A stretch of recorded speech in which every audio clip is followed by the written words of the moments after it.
اکنون برادران عزیز، صحبتی که امروز میخواهم خدمت شما داشته باشم جواب سوال‌های هست که برادرها برای ما فرستاده‌اند.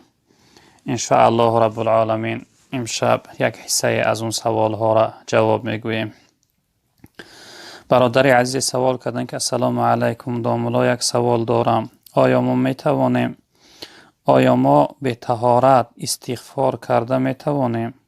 یعنی استغفر الله گوییم. خدا از شما راضی باشد، سلامت باشه. بله برادر عزیز، انسان در حالت بی طهارتش، یعنی اگر طهارت هم نداشته باشد، انسان میتواند کلمه استغفر الله گوید. در حالت بی طهارت انسان ذکر گفته میتواند، تلاوت قرآن کرده میتواند، دعا کرده میتواند. فقط قرآن قپیده، یعنی از روی قرآن خوانده نمیتواند.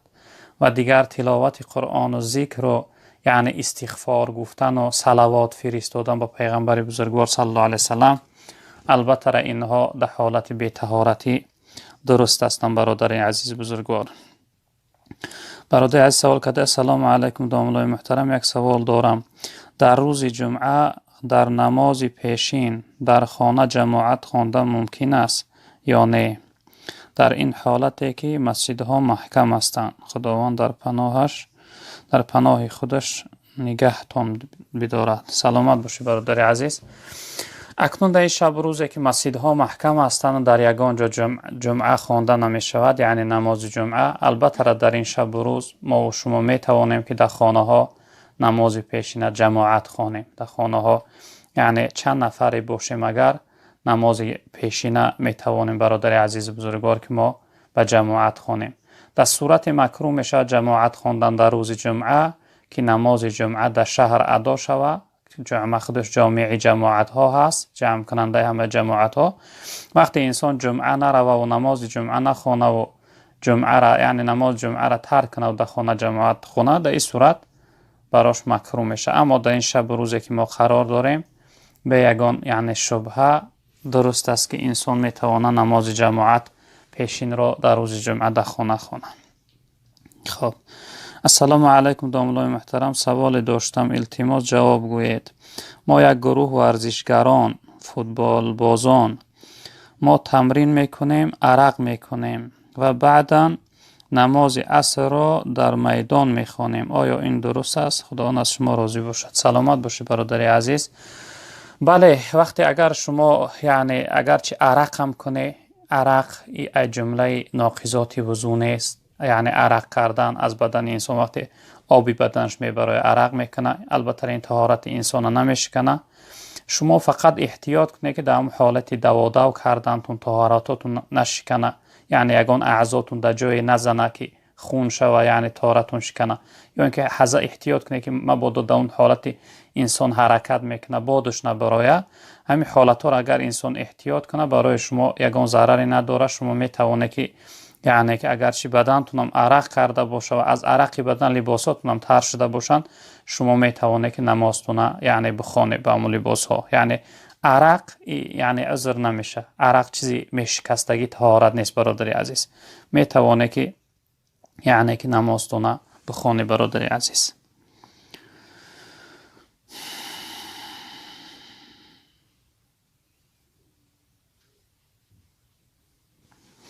برادر عزیز سوال کرده که السلام علیکم بابای داملا، یک سوال دارم. مردی که زنش را میگوید بره خانتان دیگه نیا، در نکاحش ضرر دارد؟ اکنون برادر عزیز این سخن حالتش نگاه کردن در کار. اگر همون لحظه مذاکره طلاق باشد، مذاکره طلاق یعنی بین زن و شوهر جنجال است، زن یعنی طلاق طلب میکند، یا اینکه مرد در غضبی هست که به نیت و مقصدی طلاق میگوید که برای خانتون دیگه من در کار نیستی، البته در این صورت اگر در غضب باشه و در نیتش طلاق داشته باشه، البته طلاق میشه. اما حالت میشه که انسان همراهی زنش جنجال میکنه و نیت طلاق هم نداره، میگه رو خانتون در کار نیست، به خاطر ترس دادن سیاست کردن، این صورت باشه ضرر نداره. اما صورتی که مذاکره طلاق باشه، گفتگوزار درباره طلاق رفته ساده باشه، زن گویا من جواب ماتی طلاقم که من خانم میرم، در این صورت وقتی مرد گویا اگر که برای خانتون دیگه در کار نیستی، در این صورت البته طلاق میشه برادر عزیز.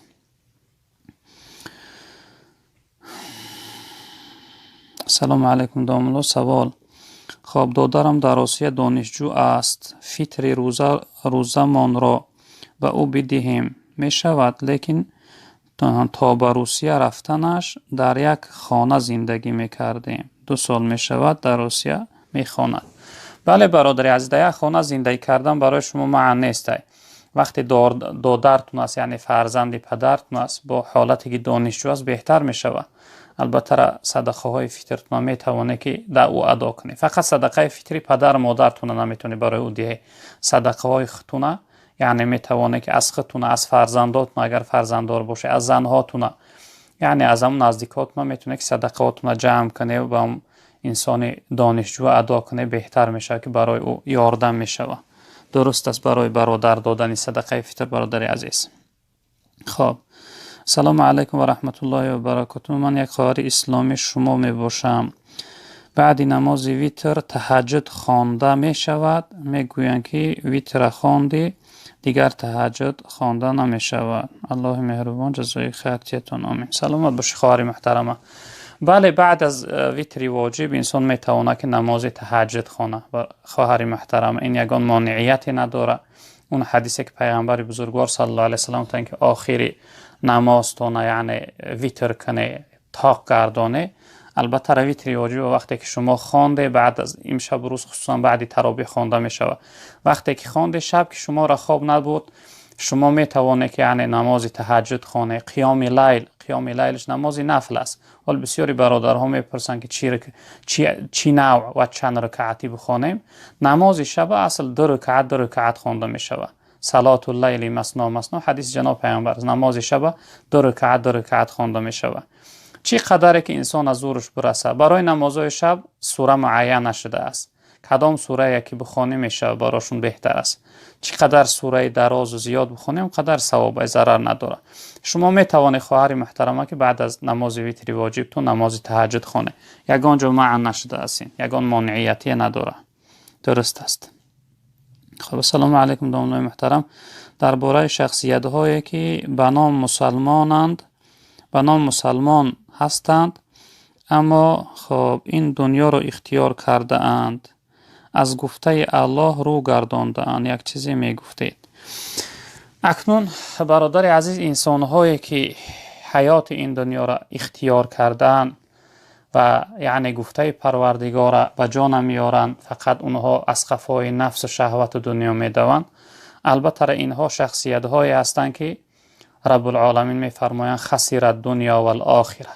اینها هم ضرر دنیوی کردن، هم ضرر آخرتی. هم دنیای خود را ویرانه کردگی هستند، هم آخرت را. رب العالمین درباره این جمله مردم می فرمایند استعیذ بالله: فاما من طغى و آثر الحیات الدنیا فان الجحیم هی المأوى. صدق الله العظیم. هر انسانی که طغیان کرد، طغیان یعنی سرکشی، هر انسانی که گفته الله به گردن نگرفت، گفته الله به جا نآورد، بندگی الله به جا نآورد، فاما من طغى و آثر الحیات الدنیا، اختیار کرد همین حیات دنیا را، یعنی هم شهوت و لذت دنیا را، از قفای نفس دویدن، عبادت و بندگی خدا را پس سر کرد، از گفته خدا رو گردانید و دنیا را اختیار کرد. رب العالمین می فرماید فإن الجحیم هی المأوى، یعنی برای او انسان جحیم جهنم و دوزخ است. عذاب جهنم، عذاب دوزخ، یعنی جهنم و دوزخ قرارگاه و آرامگاه اون شخصیت است. این وعید خیلی سختی است برای انسان‌های سرکش. شخصیت‌هایی که امروز عبادت و بندگی الله به گردن نمیگیرن، شخصیت‌هایی که از عبادت و بندگی الله رو گرداندن، یعنی نماز نمیخوانند، نماز همچون امری مهم و ضرور نمیدانند، یا اینکه روزه نمیگیرند، روزه را از روی دنیا و کار دنیا شده میخورند، یا اینکه دیگر امرهای الهی را به جا نمیارند، رعایه حرام و حلال ندارند. رب العالمین گفتن قرارگاه اینها جهنم است، جهنم است، دوزخ است. وقتی که از دنیا رفتن اینها در جهنم و دوزخ قرار میگیرند، یعنی جایی که اونها قبول کرده میشه، جایی که اونها داخل کرده میشه و عذاب کرده میشه، این دوزخ است. به این خاطر این جمله مردم خداوند براشون گفت است که برای اینها جهنم و دوزخ است قرارگاهشون. جای دیگر رب العالمین میفرمایند که استعیذ بالله و من اعرض عن ذکری فان له معیشة ضنکا و نحشره یوم القیامة اعما.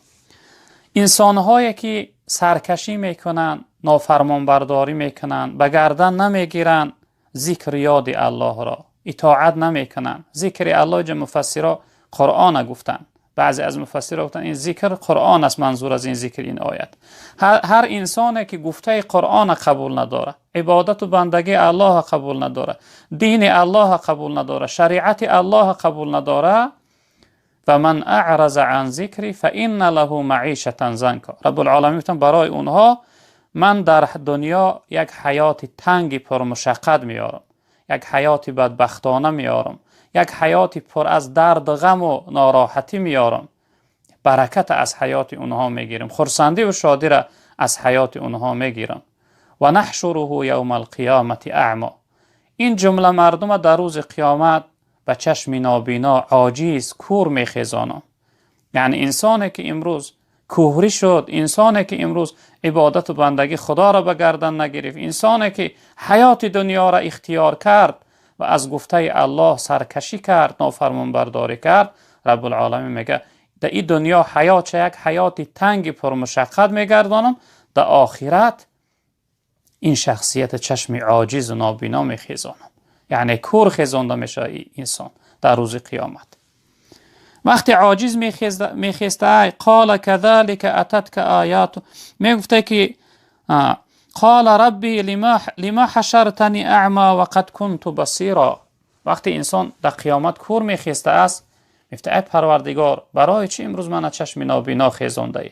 من در دنیا چشم بینا داشتم، میدیدم، چشمهای من نور داشتن، روشن بودن، بینا بودن، به چه خاطر امروز من عاجز هستم؟ رب العالمین میگه كذلك اتتك آیاتنا فنسیتها و كذلك اليوم تنسى. میگه به خاطر این من امروز تو را عاجز کور خیزاندم که در دنیا آیتهای من در نظر نگرفتی، به سوی گفته من نگاه نکردی، عبادت و بندگی من به جا نآوردی، بندگی من به گردن نگرفتی، فرمان برداری من به جا نآوردی. و این خاطر امروز من تو را کور خیزاندم و امروز من تو را در عذابم فراموش میکنم. امروز من تو را در حالت قهر و غضب و یعنی عتاب و عذابم فراموش میکنم. و این خاطر انسان هایی که امروز عبادت و بندگی خدا را اختیار نکردن، فقط دنیا دیدن، فقط دنیا پرست و دنیا طلب شدن، از قفای دنیا و شهوت و شیطان و گناه دویدن، اونها خیلی ضرری بزرگی کردگی هستند. برادران بزرگوار من، این حیات دنیا اندکی هست، ارزش نداره که در غفلت گذرانه انسان. باور کنه روز اخته بزانو میبینی، روز میبینی که ساعتت بود شده است، اون لحظه هیهات میگوید که برات فراموش نداره، یعنی برایت فایده نداره. و همین خاطر برادرای بزرگواری من به خود بیایه، حیات اندک دنیا را در گناه و معصیت نگذرانه، از روی دنیا شده آخرت ویرانه نکنه، حیات همیشگی و ابدی جنت از دست ندهه. این حیات دنیا سراسرش غم و رنج و مشقت است، اما حیاتی که همیشگی خرسندی و شادی و راحت است، اون در جنت است. برادران بزرگواری من، از روی دنیا شده آخرت خود را ویرانه نکنه. به خود بیایه، یک بار فکر کنه شما را کی خلق کرده است، برای چی خلق کرده است، از کجا آمدی، برای چی آمدی و آخر کجا می روی؟ برادری بزرگواری من، از عدم آمدی، از نابودی آمدی، برای عبادت و بندگی خلق شدی و آخر به عدم می روی، آخر به نابودی می روی، آخر به سوی پروردگار می روی، آخر به نزد آفریدگار و کردگار می روی. به این خاطر انسان باید خیلی هوشیار باشه که وقتی نزد الله رب العالمین خیزانده شد، این شخصیت جواب گفته توانه، جواب داشته باشه. حتما روزه نه روزه من و شما با الله رب العالمین ملاقات میکنیم، روپرو میشویم، الله از ما میپرسه. به این خاطر زندگی مقصود بهر بندگی است، زندگی بی بندگی شرمندگی است. منظور و مقصد از زندگی زندگانی کردن بندگی خدا هست. توی در خواب غفلت مردنت به هست از این زیستن. عزیزای خدا میگه انسانی که در غفلت هستی، یاد خدا، بندگی خدا دوری، مردنت به هست از این زندگی کردن. در ملک خدا زندگی کنی، از هوای خدا نفس کشی، از نعمتهای خدا استفاده ببری. با الله رب العالمین اطاعت نکنی، بندگی نکنی. حیف است، ننگ است. این لنگی پای دامنش می پوشد، عریانی تن پیرهنش می پوشد. این زندگی هزار خجلت به بغل، عیب است که آخر کفنش می پوشد.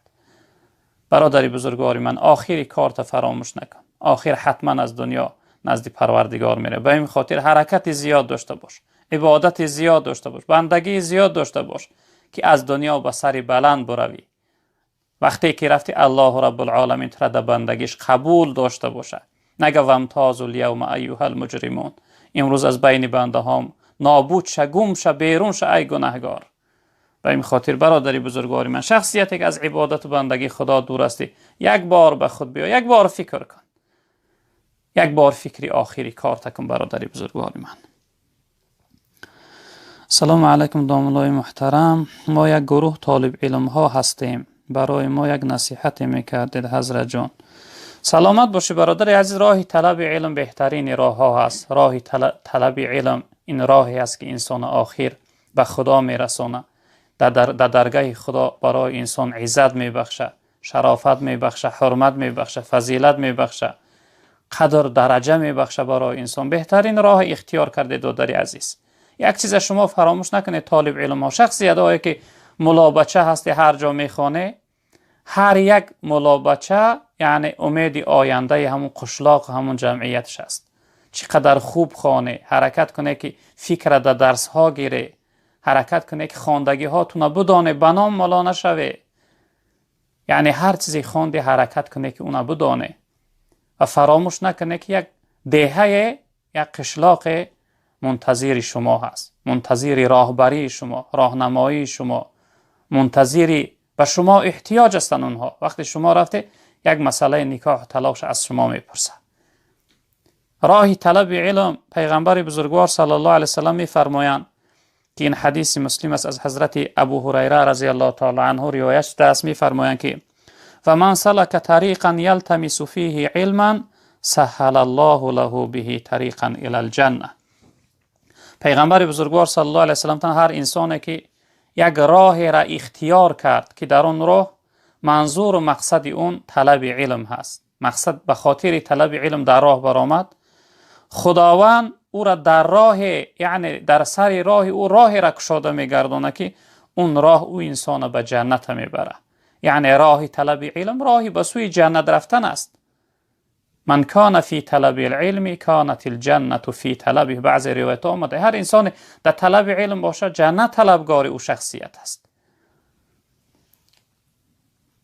در روایت دیگر که این حدیث ترمذی روایت کرده است از حضرت انس رضی الله تعالی عنه میفرمایند که جناب پیغمبر صلی الله علیه وسلم فرمودند من خرج فی طلب العلم کان فی سبیل الله حتی یرجع. هر انسانی که خارج شد، بیرون شد در راه طلب علم، او شخصیت در راه خدا هست، درجه و حکمش برابر مجاهد راه خدا است، حتی تا اون لحظه که گشته به خانه‌اش بیاید.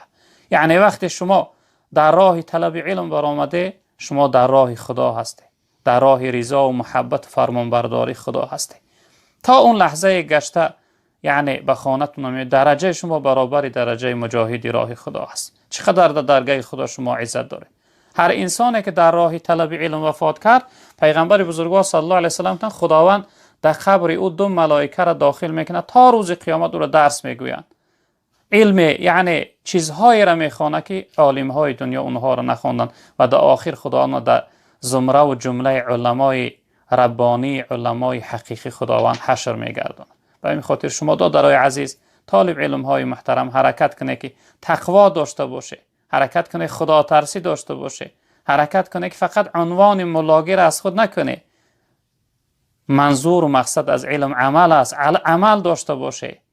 اون چیزی که مردم میگویه و نصیحت میکنه به او خودتون عمل کننده باشه. فقط گفتار شما از زبان نباشه، غمخواری نسبت به جامعه داشته باشه. به این خاطر دادران محترم، طالب علمای محترم و بزرگوار، حرکت کنه که هر چیزی میخوانه خواندگی هاتون بدانه و هر چیزی که خوانده او را حرکت کنه که در خلق خدا برسانه، چون که جوابگری سخت داره. خب السلام علیکم داملا. خب سوال دارم. خب در وقت نماز یگان صف گپ زنه یا که خندند، ما برای آگاه کردن الله اکبر گوییم یا که سفله زنیم؟ جواب تین التماس.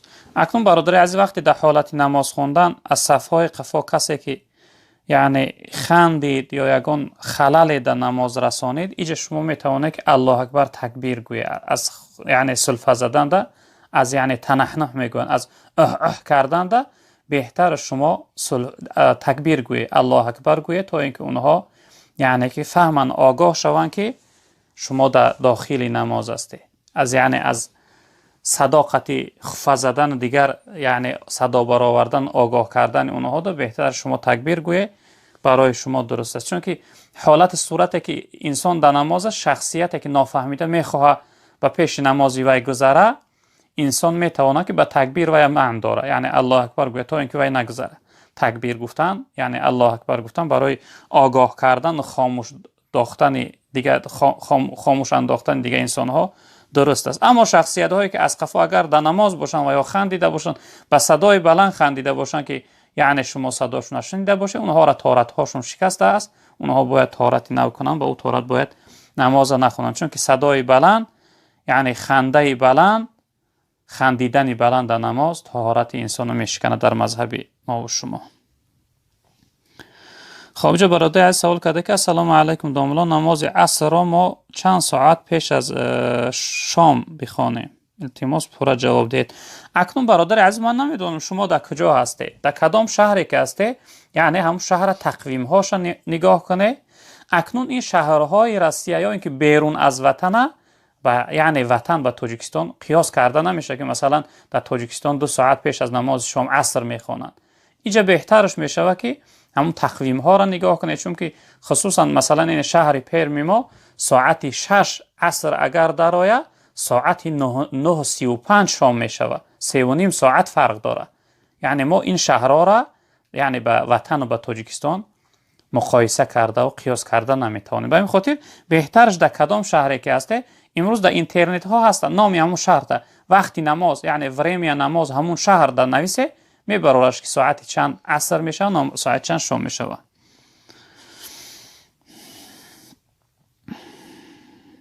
جا برادر از سوال کرده که سلام داملا، خب در وقت قربانی کردن بسم الله گوییم یا بسم الله الرحمن الرحیم؟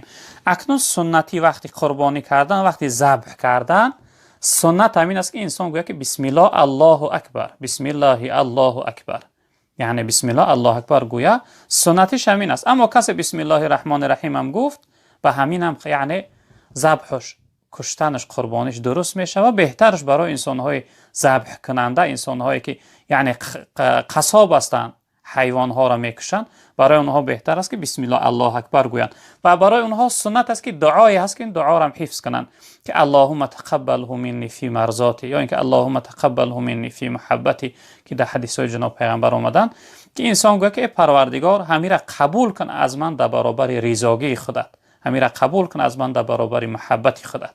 یعنی این دعاها را هم حفظ کنن، براشون بهتر است. وقتی یعنی حیوان کاله را کشتن، چی مرغ باشه، چی یعنی گاو باشه، گوسفند باشه، بز باشه، بسم الله الله اکبر گفتن براش بهتر است. برادر عزیز سوال کرده سلام علیکم و رحمت الله و برکاته داملای عزیز، من مخلص شما یک سوال دارم. روزهای طاق یعنی 21 تا 29 رمضان چه خیل نیت کنیم؟ لیلة القدر یا که تهجد یا که نفل؟ و در نماز تهجد کدام سوره را می خوانیم؟ خدا زبان تانه برو گردانه. داملو جان رحمت برای جواب. خب و در حق ما غریبان دعا کنید. با احترام زیاد از شهر سنت پترزبورگ انتظاریم ضرور است. جواب.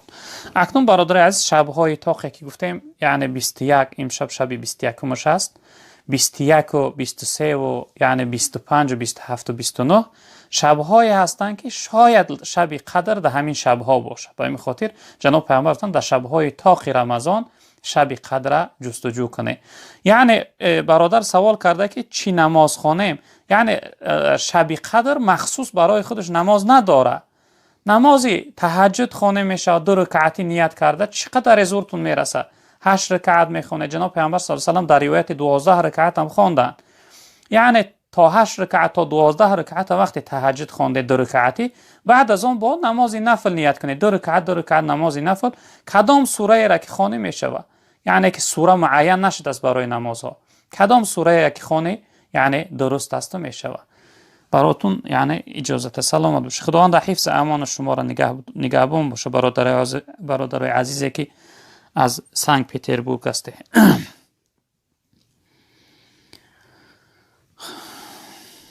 اینجا برادر عزیز سوال کرده سلام علیکم داملا، زخم را با پرکس محلولی اپتیکی تازه کنی روزا میشکند؟ اکنون برادر عزیز زخمی وقتی درونی نباشه، مثلا این دست و پا باشه و یعنی درون شکم نباشه، بیرون وقتی جراحت شد زخم شد، اینها را به زبان روسی پریواسکا تری میگویند، یعنی تازه کردنشون ضرر نداره، برای روزه نمیشکنه. روزه در چیزی میشکنه که در درون بدن انسان یعنی در شکم انسان داخل شود. این دست پاچه و اینها را وقتی یعنی به همین چیزهای مخصوصی که در اپتیک ها یعنی میفروشن به خاطر یعنی خیف نبودن و به خاطر احتیاطی، به اونها حتی سپیرت هم باشه به اونها شوشتن و تازه کردن به چیزهای دختری روزه رو نمیشکنه. حتی مزم در بدن انسان شکنه یعنی شکن روزه انسان ضرر نداره، نمیشکنه برادر عزیز.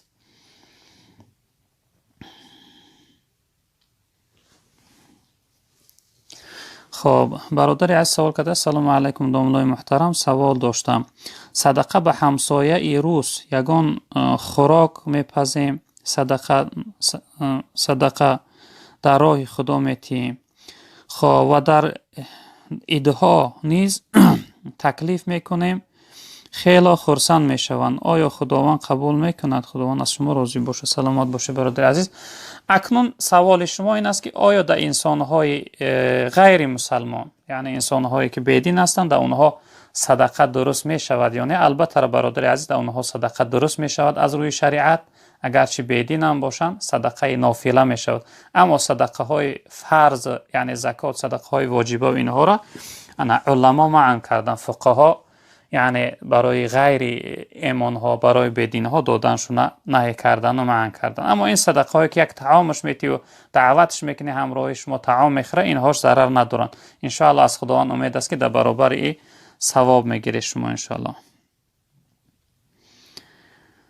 خب سلام علیکم داملا جان، شما او روز گفتید کدامی در نماز می جنبد یا یگان جایش می قپد مکروه می شود. خب نماز من وجودم در لرزه می درآید، در این چی می گویید؟ اکنون برادر عزیز لرزه وجود شما لرزه ای جنبیدن فرق داره، شما یک چیز فراموش نکنید، هر جمله را معناش اهمیت کنه. انسان جنبیدن مثلا بعضی انسان در قرائتش چنین میکنه یا این ناخچه میجمونه یا جنبیدن میگن. لرزه که انسان در داخل نماز از ترس خدا را وجودش لرزه میگیره یا اینکه وای بیمار است بدنش میلرزه و حکمش دیگر است. این جنبیدن انسان ها خودشان میجنبونن. این نیست که مقصد انسان از خوف خدا از ترس خدا را در درون نماز. حضرت عثمان رضی الله تعالی عنه حتی میگه بچنان وجودش میلرزید حالت میشه هوششون میرفتن. این یعنی مانعیت نداره اگر از ترس خدا باشه یا اینکه به عذر باشه لرزیدن، این یعنی ضرر نداره، کراهیت نداره. کراهیت در صورتی است که انسان مستانوار، بعضی انسان یعنی زمزمه میکنن به گفته خودشون در وقت تلاوتشون بدنهاشون میجنبونن یا بدنهاشون زیاد میقپن و میخورن، حرکت عمل زیاد در داخل نماز میکنن. برای اونها بود برادر عزیز سوالی من، نه برای انسانهای معذور یا برای انسانهایی که از ترس خدا وجود و بدنشون میلرزه. خب السلام علیکم حضرت جان، در باره بهشت و در آمدن آن صحبت کنین در این دهه آخری رمضان. خب مشتاق بهشتم، خدا ما و شما را نصیب کند التماس. آمین. خداوند نصیب داخل کردن جنت الفردوس همه من و شما را کنه. البته برادر عزیز وصف جنت زبانهای ما برای وصفش خیلی کوتاه است. جنت مکانی هست، جایی هست که هر چیز دل انسان میخواهد اوجا محیا هست، بهاری هست که خزان نداره، شادی هست که غم نداره، جوانی هست که پیری نداره، تنسعتی هست که بیماری نداره، خوشحالی هست که غمگینی نداره، حیاتی هست که مرگ نداره. همیشه انسان در عیش و عشرت است. هر چیزی که دل انسان میخواه برای او در جنت مهیا هست.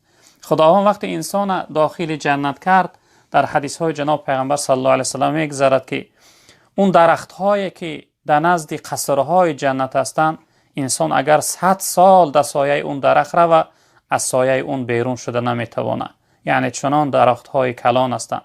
هر یک درخت جنت زیاده از صدها نوع میوه داره. در زیر درخت های جنت 4 یعنی جویباری روان است. جناب پیغمبر گفتند عسل تازه، شیر تازه، شربت تازه و شراب تازه. جنت مکانی هست که هر چیزی که دل انسان میخواهد او مهیا هست. یعنی نعمت های جنت، لذت های جنت سرشوی ندارند. هرچند انسان استفاده برد، یعنی به سبب زیاد خوردن استفاده بردن سیرکنی نداره، دل انسان ویها نمیزنند. هرچند زیاد استفاده برد همونقدر یعنی شوق و ذوق و حلاوت و راحتش در اونها زیاد می شود. قصرها بنیاد کرده است که قصرهای جنت جناب پیغمبر صلی الله علیه و سلم 300 درآمدگاه داره. زمینی که خداوند برای یک انسان در جنت میدهد 2000 ساله را هست از یک جانبش به جانب دیگرش رفتن به اسب تیزدو. این چنین غیر از اینها با رب العالمین در حدیث قدسی فرموده است که اعددت لعبادی الصالحین ما لا عین رأت ولا اذن سمعت ولا خطر علی قلب بشر. تم برای بنده های صالح خوبم من در جنت چیزهای خلق کرده ام که یگان چشم اونها را ندیده است. نعمتها چنان چیزهای در جنت خلق کردم که یگان چشم اونها را دیدگی نیست. یگان گوش وصف تعریف اونها را نشنیده است و در دل یگان کسی اونها نگذشته است که اونها چی نوع چیزهای خوب باشند. یعنی خداوند در جنت چقدر نعمتهای زیاد برای بنده های خوب، برای بنده های صالح، برای بنده های اطاعتگرش خلق کرده است. خداوند بزرگوار برای همه من و شما را اون نعمت های جنت و خوشی های جنت و یعنی خوبی های آخرت نصیب گردانه و خداوند ما را از عذاب دردناک جهنم در حفظ امانش نگه داره. خب برادری از سوال کرده سلام علیکم دوملای عزیز، میگویند که دعای هست که خب سحر آن را خوانی تا بگاه هیچی ضرر نمی کند.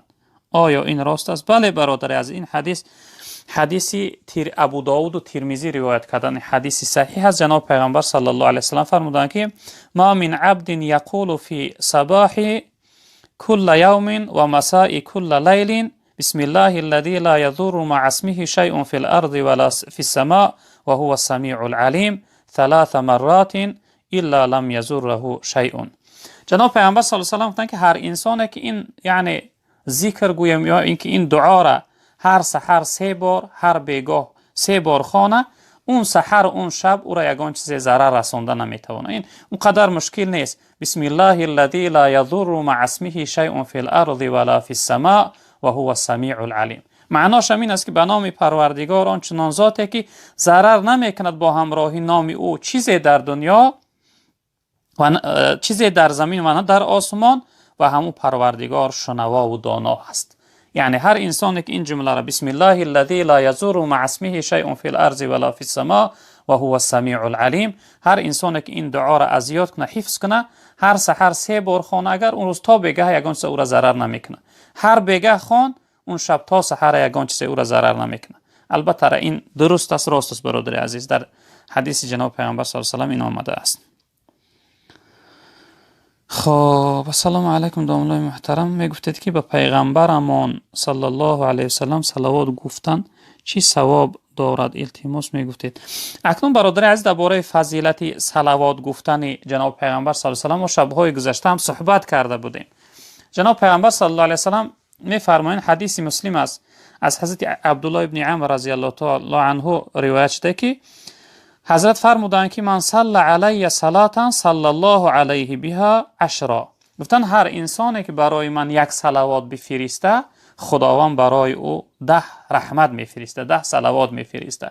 یعنی هر انسانی که یک بار برای پیغمبر بزرگوار صلی الله علیه و سلم صلوات گفت، خداوند برای او انسان یعنی 10 صلوات میفرسته. حتی در روایت ها دیگر هست که هر انسانی که یک بار صلوات گفت، مثلا یک بار اللهم صل علی محمد گفت یا صلی الله علیه و سلم گفت یا اینکه الصلاه و السلام علیک یا رسول الله گفت، خداوند برای او انسان 10 رحمت میفرسته و خداوند 10 گناه او را نابود میگرداند و در جاش 10 ثواب مینویسه. یعنی چنین روایت ها هم هست. حتی در روایت دیگه پیغمبر بزرگوار صلی الله علیه و سلم فرمودند، این حدیث حضرت عبدالله بن مسعود رضی الله تعالی عنه روایت کرده، حدیث ترمذی است. حضرت گفتند که اول الناس بیوم القیامت اکثرهم علی صلاة، گفتند بهترین مردم در روز قیامت، یعنی در نزد من، بهترین شما ای مردم در روز قیامت برای من و در نزد من انسانی هست که در دنیا برای من صلوات زیاد گفته باشه. کسی که در دنیا برای من صلوات زیاد گفت، اون شخصیت بهترین شما هست در روز قیامت در نزد من، یعنی از همه اولاترین بهترین است. حتی در روایتی که این حدیث ابو داود روایت کرده است از حضرت اوس ابن اوس رضی الله تعالی عنه می‌فرمایند که جناب پیغمبر صلی الله علیه و سلم گفتند که این من افضل ایامکم یوم الجمعه، گفتند بهترین روزها برای شما روز جمعه هست. فاکثروا علی من الصلاه فیه، گفتند در این روز برای من صلوات زیاد بگویید. جناب پیغمبر صلی الله علیه و سلم گفتند فان صلاتکم معروضه علی، زیرا اینکه گفتند صلوات های شما را برای من میرسانند، عرض میکنن، یعنی نشان میدین صلوات های شما را به سوی من. شخصیت گو که یا رسول الله شما یعنی وفات کردگی هستی و در زیر خاک یعنی بدن شما میپوسه و بدن شما از بین میره و چی نوع صلوات های ما را به شما عرض میکنن، نشان میدهند. جناب پیغمبر صلی الله علیه و سلم گفتند ان الله حرم علی الارض اجساد الانبیاء، گفتند الله رب العالمین برای زمین حرام گردانده است پوسانیدن و یعنی از بین بردن بدن های پیغمبرها را. یعنی شما صلوات گویید، صلوات های شما را به ما میرسانند. در روایت دیگر که این حدیث ترمذی هست از حضرت ابی هریره رضی الله تعالی عنه، پیغمبر بزرگوار صلی الله علیه و سلم گفتند که رغم انف رجل ذکرت عنده فلم یصلی علیه، گفتند خاک در بینی همون انسان، خاک در بینی شخصیت بود که وقتی در نزدش نامی من میگیرن و برای من صلوات نمیفرسته، یعنی صلی الله علیه و سلم اللهم صل علی سیدنا و نبینا محمد نمیگه. به این خاطر صلوات برای پیغمبر صلی الله علیه و سلم حتی دوستای خدا میفرمایند که برای انسان 40 فایده داره، فایده های زیاد داره. به این خاطر انسان هر وقتی که نام پیغمبر بزرگوار صلی الله علیه و سلم را شنید، براش ضرور است که الصلاه و السلام علیک یا رسول الله یا اینکه صلی الله علیه و سلم حتما براش ضرور است که صلوات گوید. اینجا برادر عزیز سوال کرده سلام علیکم داملا، کسی را نمیشناسی ولی مسلمان است، آن را باید سلام دهی؟ بله برادر عزیز، انسانی را که میشناسی نمیشناسی وقتی که مسلمان باشه باید که برای وی سلام دهی. اینجا حدیث متفق علیه هست، این حدیث هم بخاری هم مسلم روایت کردن. خب از حضرت عبدالله ابن عمر رضی الله تعالی عنه میفرمایند که شخصیت از پیغمبر بزرگوار صلی الله علیه و سلم پرسیدند که ای الاسلام خیرون، گفتند یا رسول الله از همه بهترین مسلمان یا اینکه بهترین اسلام کدام است؟ پیغمبر بزرگوار صلی الله علیه و سلم گفتند که تطعم الطعام و تقرأ السلام علی من عرفت و من لم تعرف.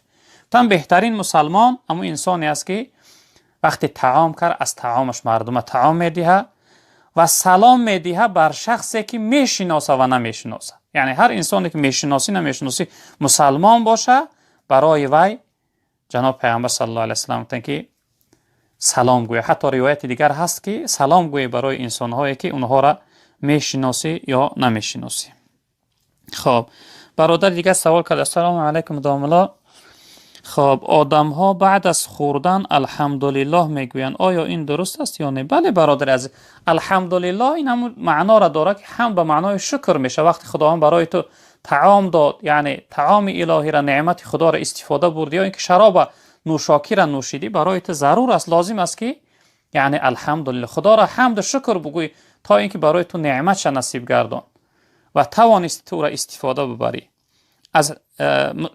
از حضرت انس رضی الله تعالی عنه روایت است که این حدیث مسلم روایت کرده. حضرت میفرمایند که جناب پیغمبر صلی الله علیه و سلم فرمودند که ان الله لا يرضى عن العبد يأكل الاكلة فيحمده عليها و یشرب الشربة فيحمدوه عليها. گفتن پروردگار از بندهش راضی می شود که وقتی هر چیزی را خورد بعد از خوردنش الحمدلله میگوید و هر چیزی را که نوشید بعد از نوشیدنش الحمدلله میگه. یعنی وقتی حمد گفت انسان بعد از، یعنی الحمدلله گفت بعد از خوردن و نوشیدن، پروردگار و بنده را دوست می‌داره.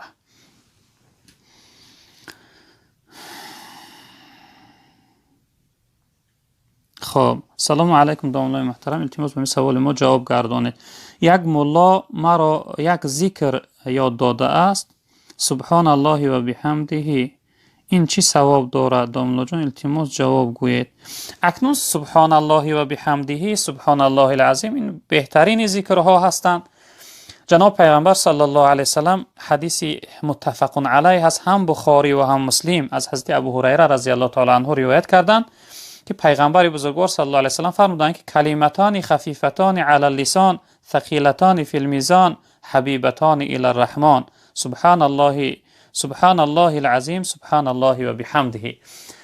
جناب پیغمبر صلی الله علیه وسلم گفتند که دو کلمه هست که چقدر آسان و سبک است گفتنشون در زبان و چقدر وزنین است وزنشان در ترازوی قیامت. و این دو کلمه را خداوند دوست می‌داره. اینها چی هستند؟ سبحان الله العظیم، سبحان الله و بحمده. یعنی این دو کلمه را الله رب العالمین از بندش دوست می‌داشته است. بله برادر عزیز، بهترین ذکر برای شما تعلیم دادم. این همیشه در گفتار داشته باشید خداوند این کلمه را از شما دوست می‌داره و این کلمه گفتنش چقدر ثواب بزرگ داره، وزنش در ترازوی قیامت وزنین است و گفتنش در زبان آسان است. در روایت دیگر که این حدیث مسلم روایت کردن از حضرت ابی هریره رضی الله تعالی عنه می‌فرمایند که جناب پیغمبر صلی الله علیه و سلم گفتند که من قال حين يصبح و حين يمسي سبحان الله و بحمده 100 مرة لم يأتي أحد يوم القيامة بأفضل مما جاء به إلا أحد قال مثل ما قال أو زاد. حضرت ابو هریره رضی الله تعالی عنه گفتند که جناب پیغمبر صلی الله علیه و سلم فرمودند که شخص هر روز وقت صبح دمید یا اینکه بیگاه وقتی که شام شد سبحان الله و بحمده را 100 بار گویا که سبحان الله و بحمده. در روز قیامت هیچ شخصیت بهتر از این انسان نمیشده است. در اون روز، یعنی روز قیامت وقتی میخسته است، بهترین شخصیت همون انسان بوده است که در یک روز 100 بار سبحان الله و بحمده گفته. جناب پیامبر فرمودند مگر یک انسان هست، یک انسانی که از این زیادتر گفته باشه، شخصیتی که 101 بار گفت، یعنی یک انسانی که یک بار از شما زیادتر گفت، او در روز قیامت بهتر از شماست. و این خاطر پیغمبر بزرگوار صلی الله علیه و آله گفتند که هر انسانی که یعنی هر روز 100 بار سبحان الله و بحمده سحر و 100 بار سبحان الله و بحمده بیگاه گفت، جناب پیغمبر صلی الله علیه و سلم گفتند اون انسان همون روز بهترین انسان است، از اون در بهتر وجود نداره. بهتر هست شخصیتی که از یک بار یا چند بار زیاد گفته باشه. خب سلام علیکم داملا، ما یک دو شریک داریم در کوارتیر نمازها بامداد با جماعت نمیخوانند. میگویم بیاین با جماعت خوانیم، یا نمیخوانند یا طاقه میخوانند. در همین باره یک چیزی میگفتید. اکنون برادر عزیز، انسان باید حرکت کنه نمازی به جماعت داشته باشه، چون که گفتیم روزهای گذشته که نمازی به جماعت 27 درجه ثوابش زیادتی. در یک روایت جناب پیغمبر 25 درجه گفتن، در روایت دیگر 27 درجه جناب پیغمبر صلی الله علیه و سلم گفتن که ثواب زیادتی داره. و انسان هایی که از نمازی خفتن و نمازی بامداد یعنی قضا میکنن، نفرت دارن و میگریزن، یعنی نمیخوانن، جناب پیغمبر صلی الله علیه و سلم اینها را یعنی مثال آورده است به شخصیت منافق، یعنی برای انسان هایی که ایمان اونها ایمان حقیقی نیست، یعنی ایمانش ایمان زبانی است. این حدیث متفق علیه است.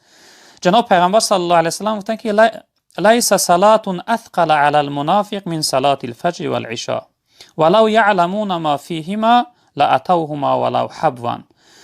حضرت گفتند نیست یگان نمازی که وزوین تر باشد برای منافق از نمازی بامداد، از نمازی خفتن. یعنی از همه وزوین ترین نمازها برای انسان منافق. این دو نماز از جناب پیغمبر گفتند.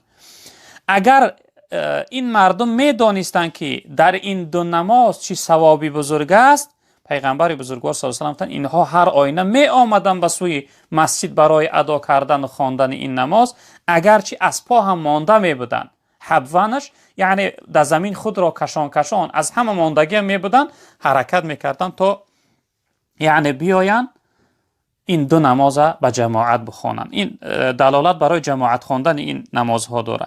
در حدیث دیگر که این حدیث مسلم روایت کرده است از حضرت عثمان ابن عفان رضی الله تعالی عنه، حضرت میفرمایند که جناب پیغمبر صلی الله علیه و سلم فرمودند، میگه شنیدیم که رسول اکرم صلی الله علیه و سلم میگفتند که من صلى العشاء فی جماعت فکأنما قام نصف الليل و من صلى الصبح فی جماعت فکأنما صلى الليل كله. حضرت گفتند که رسول اکرم صلی الله علیه و سلم فرمودند که هر انسانی که نماز خفتن به جماعت خواند، ثوابش مثل همین است گویا نصف شب عبادت کرده است، شب زنده داری کرده است، نماز خوانده است. و هر انسانی که نماز بامداد به جماعت خواند، ثوابش مثل این است که گویا تمام شب زنده داری کرده است، عبادت کرده است. یعنی چنین فضیلت ثوابی کلان داره. به این خاطر برادر عزیز حرکت کنید نمازهای یعنی خفتن و بامدادتون. اگه خفتن الحمدلله از روی تراویح این شب روز رمضان جماعت است، اما بامدادهاتون هم حرکت کنید، 2-3 نفر هم باشه و جماعت بخونه، ان شاء الله براتون بهتر است. خب سلام علیکم بابا جان. خب میگویند باید در دحفاجه کردن، در دحفاجه دهان را کشاده نکنی، با دست باید محکم کنی، این راست است؟ خب برادر بابا جان، بله برادر عزیز، انسان در حالت دحفاجه کردن، وقتی که انسان یعنی دهانش کشاده میشه، وقتی انسان خواب میگیره و یعنی آه میگوید دهان کشاده میکنه، در این حالت انسان باید که دهانش را محکم کنه، چون که جناب پیامبر صلی الله علیه و سلم حدیث مبارکشون هست که یعنی وقتی که انسان دحفاجه کرد دهانش پوشانه، چون که دحفاجه را خداوند بد میبینه. و وقتی انسان دحفاجه میکرده است، در حالت دحفاجه کردن انسان شیطان میخندیده است. به همین خاطر انسان باید دهان را محکم گرداند. در حدیث دیگر که این حدیث مسلم است، جناب پیامبر صلی الله علیه و سلم که وقتی یک کدامی از شما دحفاجه کردنی شده، دهانتون یعنی به دستتون محکم کنه، یعنی این چنین به دست دهان محکم کنه. به چی خاطر؟ به خاطر اینکه وقتی دهان شما کشاده شد، شیطان از دهان شما داخلی درونتون میشه. به این خاطر گفتن دهان محکم کنه. حتی در روایت جناب پیغمبر صلی الله علیه و سلم گفتن که انسان اگر توانه یعنی این لبی پایانش در زیر دندانها گذاشته، یعنی قپا این چنین یعنی قپا که دحفاجه نکنه، این چنینش هم یعنی در حدیث ها آمده است. بله برادر عزیز، جناب پیغمبر صلی الله علیه و سلم که در حالت دحفاجه کردن انسان باید دهان پوشیده یعنی پوشانده نگاه داره.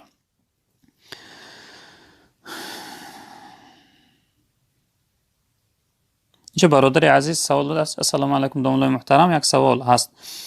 خب سوال این است، در آخر زمان ما الله متعال را میبینیم.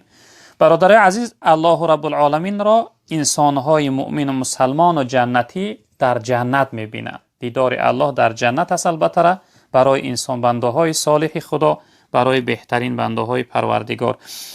حدیثی هست که این حدیث بخاری روایت کرده است از حضرت جریر ابن عبدالله رضی الله تعالی عنه. می فرمایند که روز همراهی رسول اکرم صلی الله علیه و سلم ما جای نشسته بودیم، شب 14 یعنی بین ماه بود، آفتاب پره بود که در بین آسمان برآمدگی چقدر یعنی نورانی و درخشان و روشن بود.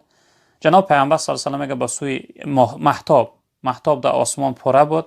جناب پیامبر صلی الله علیه و سلم میگه به سوی مهتاب نگاه کرد و به سوی اهل اصحاب گفت که شما گفت در آخرت در جنت دیدار پروردگارتون نمیبینه، چی نوعی که یعنی این شب یعنی مثل این مهتابی که در 14 روزگی که بدر میشه یعنی بود میشه و چی نوعی که دیده میشه، این چنین شما در جنت دیدار پروردگارتون نمیبینه.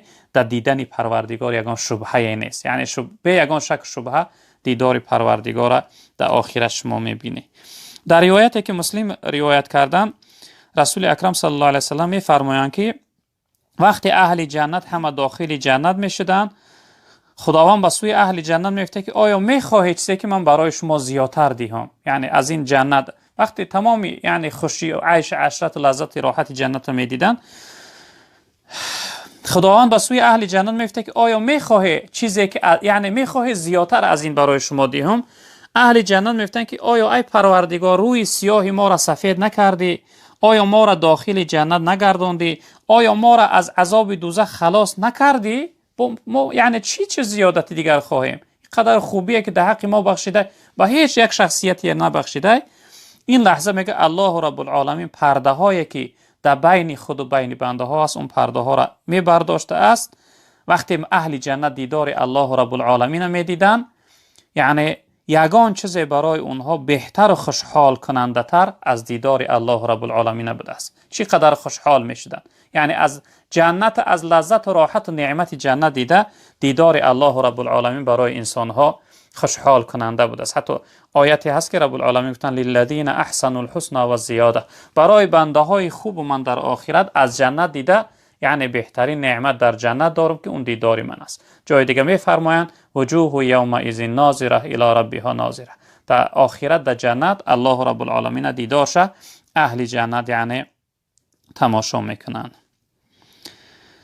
السلام علیکم و رحمت الله و برکاته. اگر نافهمیده آب خوری روزت میشکند؟ نه برادر، از وقت انسان نافهمیده یعنی فراموشتانه آب خورد روزش نمیشکنه برادر عزیز بزرگوار. مثلا که یک انسان در یک حالت قرار میگیره که نمیدونه روزه دار است، آب مینوشه، در این صورت نمیشکنه. اما خطاان باشه، خطاان یعنی در دهان آب میگیری حالتی طهارت کردن، یا حصه او به سوی گلو به سوی قرطق یعنی درون فرو میره، در این صورت روزه انسان میشکنه. اما در صورتی که انسان یعنی ندانه و آب خوره، در این صورت روزهش فاسد نمیشه و نمیشکنه. خب سلام علیکم داملو، در مسجد قضایی خواندن ممکنه؟ خب داملو، در حق من دعا کنید که خداوند بر من یک فرزند صالح عطا، خداوند برای شما فرزند صالح عطا بفرماید برادر عزیز. خب سوالی که شما گفتید در مسجد قضایی خواندن ممکن است یا نه، در حالتی که در مسجد آدم باشه خواندن قضایی مکروه است. به چی خاطر؟ به خاطر که برای قضای اذان و قامت گفتن لازم است. وقتی در بین مردم شما اذان و قامت گفته و یعنی نماز خوانده، اونها میفهمن که شما نماز قضایی خوانده استوده. قضا کردن نماز این خودش گناه است. وقتی که دوباره انسان گناه شده بین مردم آشکار میکنه، این خوبی نداره. به این خاطر فقها گفتن که در حالت صورتی که در مسجد آدم باشه یعنی خواندن قضایی معنی مکروه، اما کسی که نباشه ضرر نداره. انسان میتونه که اذان گویه و قضایی خواندن گیره. و صلی الله تعالی علی خیر خلقه مولانا محمد اصحاب اجمعین یا ارحم الراحمین.